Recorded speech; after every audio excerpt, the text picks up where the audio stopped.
魏无羡昨晚睡前查了一下温若寒的资料，只知道当年温家为了商业竞争，竟犯下一桩绑架案，后来把自己儿子温煦和实施绑架的温竹流推出来挡枪拖延时间，带着小儿子温潮逃到国外。当年的新闻报道对绑架案都是一笔带过，并没有查到具体情况。温家当年和云深竞争与国外药企的合作机会，那时岐山生物已经毫无胜算，为了将云深踢出局，他们竟然犯下绑架案，以此威胁云深。蓝曦臣脸色沉重，他们绑架的正是忘机。蓝战他，魏无羡震惊了。对，忘机当时才9岁，但及时被救。那件事后，我们的父母很是后怕，公司后来交给叔父打理，他们把更多时间花在照顾我们兄弟2人身上。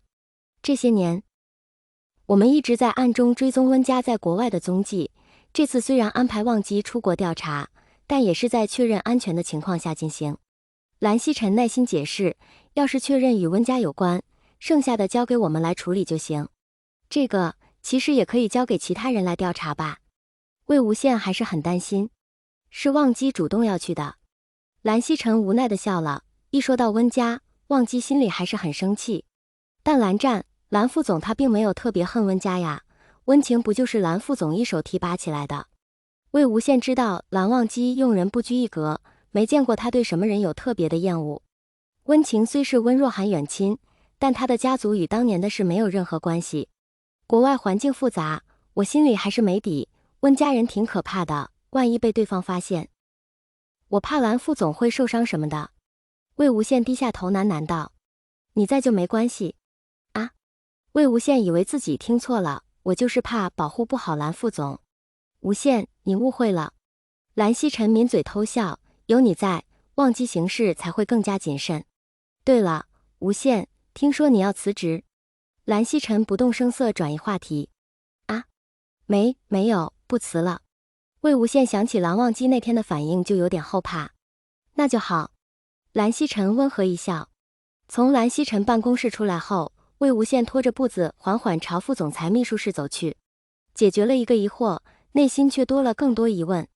但最令他震惊的是蓝忘机被绑架这件事，他从没听蓝忘机提过这事，蓝家也有意掩盖这事。魏无羡想象不出年仅9岁的蓝忘机孤身一人被绑架犯挟持该有多么无助和害怕，一想到这里，魏无羡心脏就有点痛。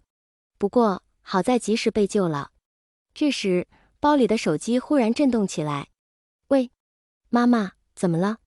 是藏色打来的。什么怎么了？你爸问你什么时候回家呀？藏色跟儿子说话一点都不客气。最近工作很忙啊。魏无羡不由自主带上撒娇的语气，靠在走廊尽头的楼梯口撅着嘴跟藏色讲话。你也知道我们那个魔鬼副总，过几天还要陪他出差。你上次是不是提过想辞职？藏色问道。他没同意。魏无羡嘟囔着，霸道得很。那你就好好工作呗。年轻人怎么老想着辞职、跳槽什么的？藏色忍不住笑出了声。出差前回来一趟吧，你爸说几个月没见你了，回来1天也行。我先看看蓝副总的行程安排再说吧。魏无羡思考着，最近蓝曦臣让他俩好好调查2家公司的事，都没怎么安排其他工作。家里最近怎么样？